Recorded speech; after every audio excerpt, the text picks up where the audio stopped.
Greetings, fellow scribes! Welcome back to the archive. This week I continue my series on the campaign settings of AD&D 2nd Edition with Planescape.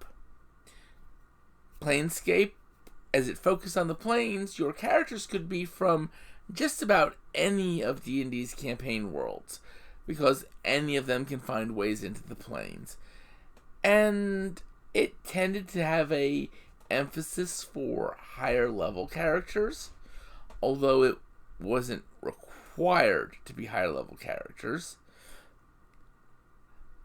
And in fact, it introduced 3 new player character races that were unique to the setting at the time, with one of which becoming a more common in later editions of Dungeons & Dragons.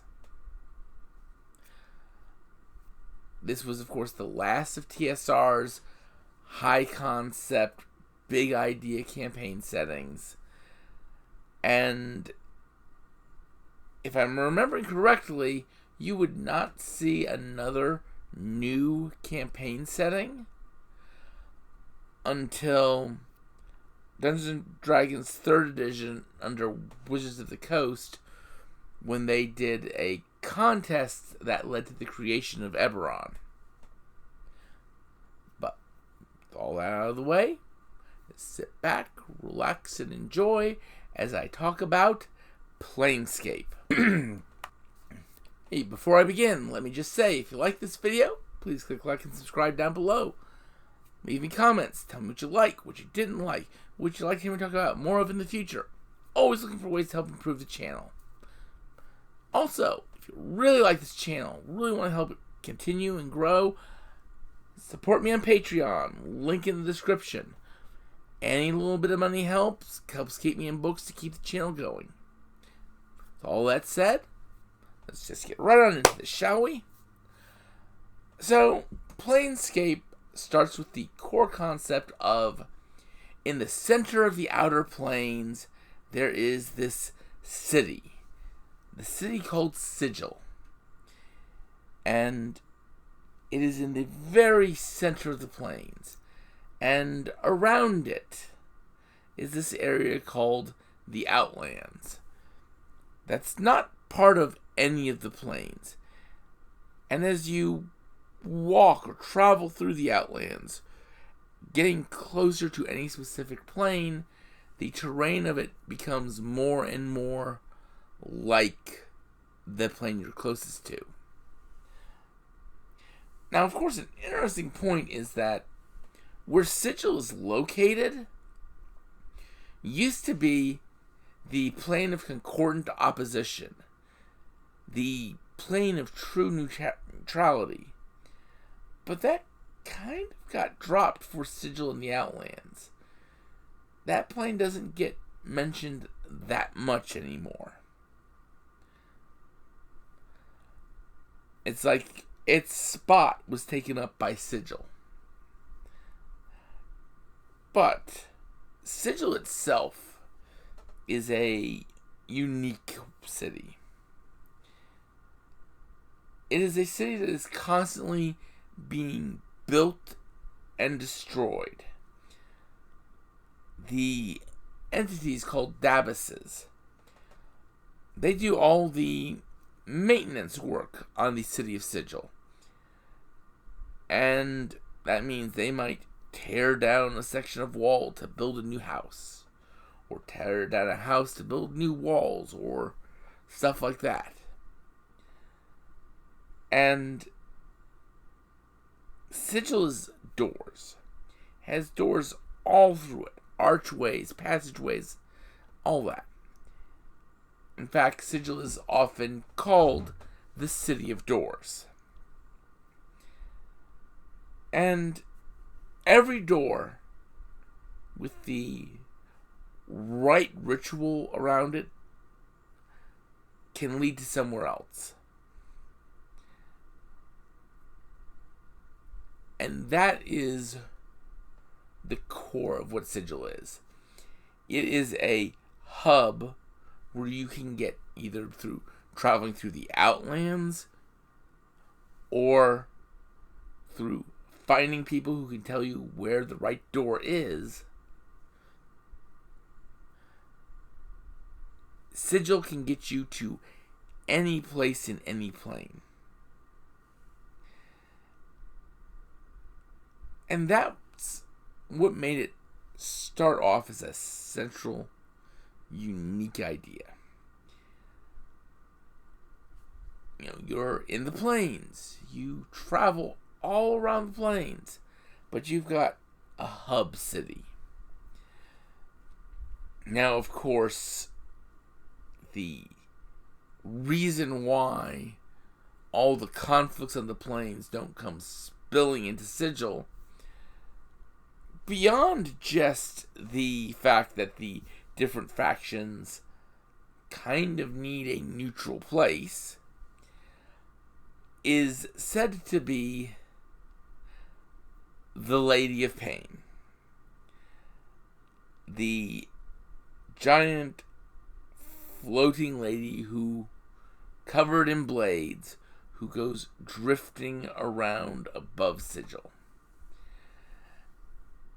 That no one knows what she is, who she really is, or any other real details about her.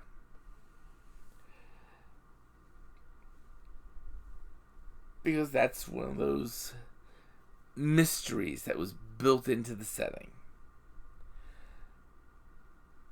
Now, of course, when you deal with Sigil, you're not just dealing with the normal stuff of a city.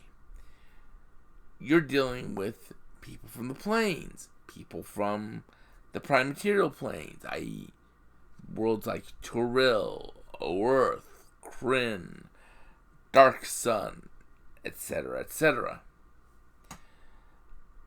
And there's certain advantages to being from one of the prime material planes if you're in Sigil or in the Planescape setting. Big advantage is that you are not subject to things like circles of protection from evil, or being summoned or being dispelled, like literally every other inhabitant of Sigil would be. If you are a prime, which is the polite way of saying you're from a prime material plane, you don't have to deal with the downsides of having been born in the planes.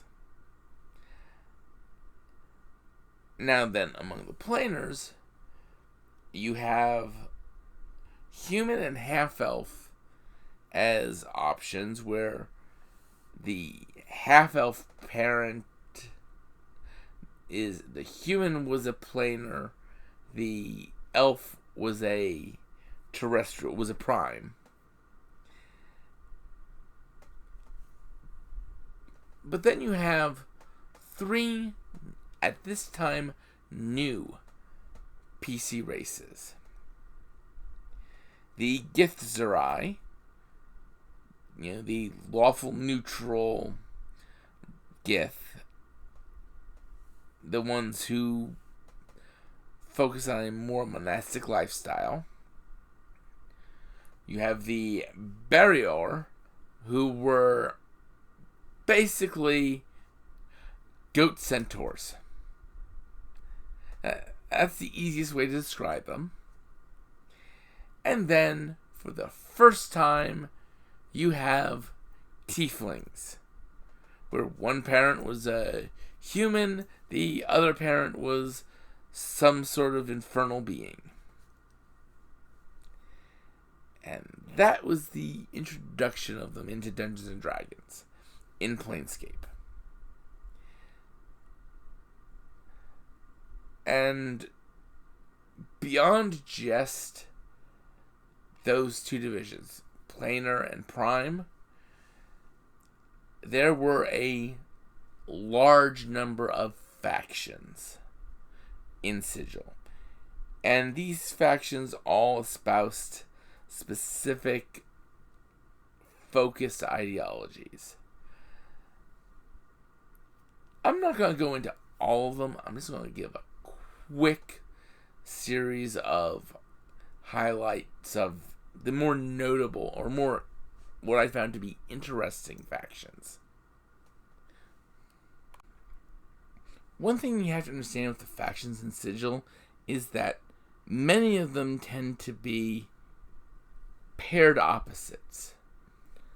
A great example are the Athar and the Believers of the Source. The Athar are basically a atheist faction. Yeah, atheists in a world where gods could pop up, go high, and shake your hand. Well, see, that's the thing. That's why they believe that they're not gods. They're just extremely powerful mortals who have found ways to extend their life and continually gain more and more power. But they can die. They are therefore not gods. They are mortals, because a god can't die. That's the big belief of the Athar. And, of course, the benefit they get is they are immune to a certain group of spells. Namely, Abjure, Augury, Bestow Curse, Curse, Divination, Enthrall, Exaction, Holy Word, and Quest. Of course, the Believers of the Source are just the opposite.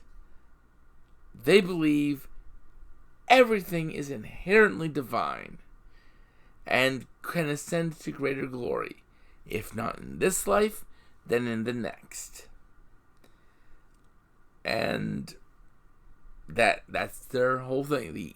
Everything ascends, works its way up a great stairwell sort of concept until reaching the pinnacle. That even gods can ascend to greater glory. And because of their belief in that sort of potential, they gain a +2 or 10% bonus to all encounter reactions with planar beings. Because, they have that crazy belief everything can be better than it is. Of course, going into the other factions, I'm not going to be going into the pairs. I'm going to just go over some of the ones that I find more intriguing than others. You've got the Bleak Cabal. They're an interesting one. They don't believe that the universe is meaningless. Because to say that the universe is meaningless is to ascribe a meaning to the universe. Because it would have a meaning in being meaningless. The universe is not supposed to make sense, period. Nothing is supposed to make sense. It's all pointless. Essentially, they are nihilism carried out to the fullest extent. That nothing has any meaning, but you can't call it meaningless. Because to say something is meaningless gives it a meaning of not having a meaning. Needless to say, one of their nicknames is Madmen. And they are immune to spells causing madness or insanity. Because they're already stark raving nuts. Of course, you also have a faction like the Dustmen. They believe that we're all already dead. That we died in another existence, and that where we are now is where those who die go to. It's like, you die in this other place, you go into the prime material plane. You die in the prime material plane, you go into the outer planes. And they kind of have this obsession with seeking out where they end up migrating to after death. But hey, they're at least not morbid about it. Or at least they're not creepy-ish about it. Okay, at least they're not trying to kill people. Oh, wait. Yeah, they're the Dustmen are basically weird. Like, yeah. And of course, they actually have an unusual ability from their benefits that undead generally won't attack them. Because, everything's already dead.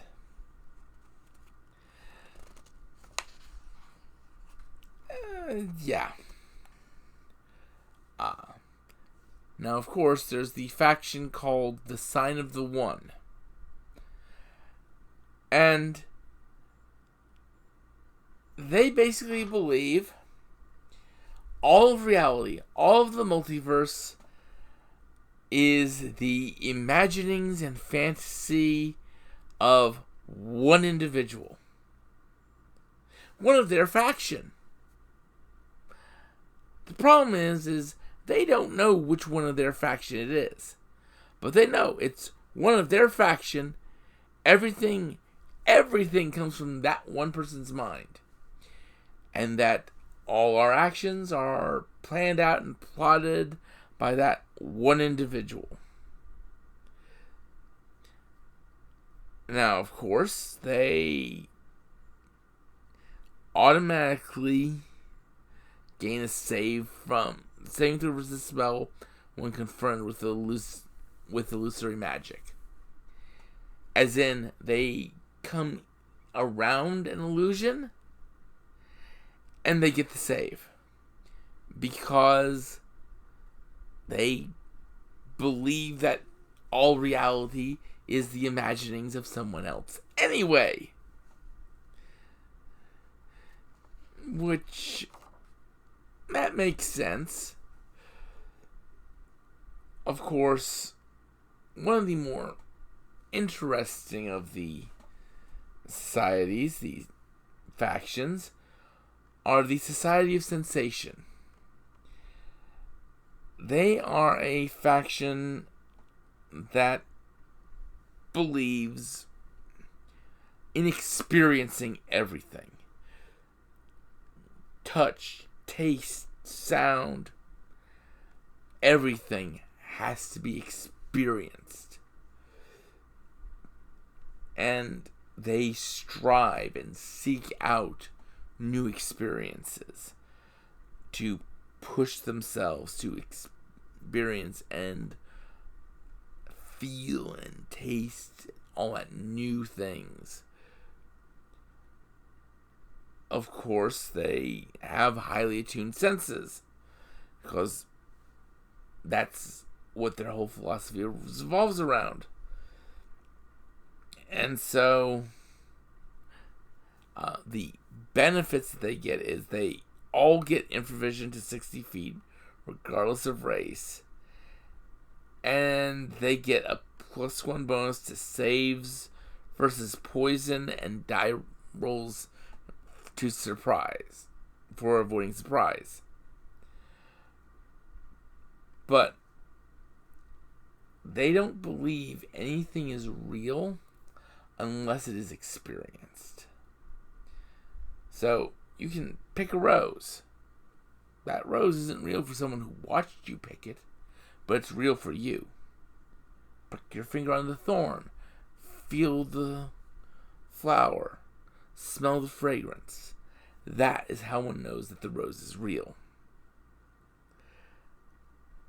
And that is their big thing. They're kind of the opposite of the signers, because they believe things are real if you can experience them, if you can interact with them, if you can sense them.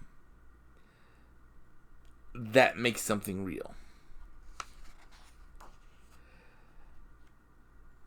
And those are some of what I found to be the more interesting factions in Sigil. Now, with that said, there's definitely more I can go into. There's how everything interacts in the Blood War, all that. But really, this is a great overview, great surface touch of Sigil. And, of course, Planescape in general. There are, of course, more factions. I only touched the tip of them, with covering about half of them. It's one of the ones I found more interesting. But with all that, next week I will be doing a Tales from the Archive, telling a GM experience from a game I've run. And after that, I'll figure out what I'll be doing for my next series. Until next week, I just want you all to remember, have fun, and keep gaming.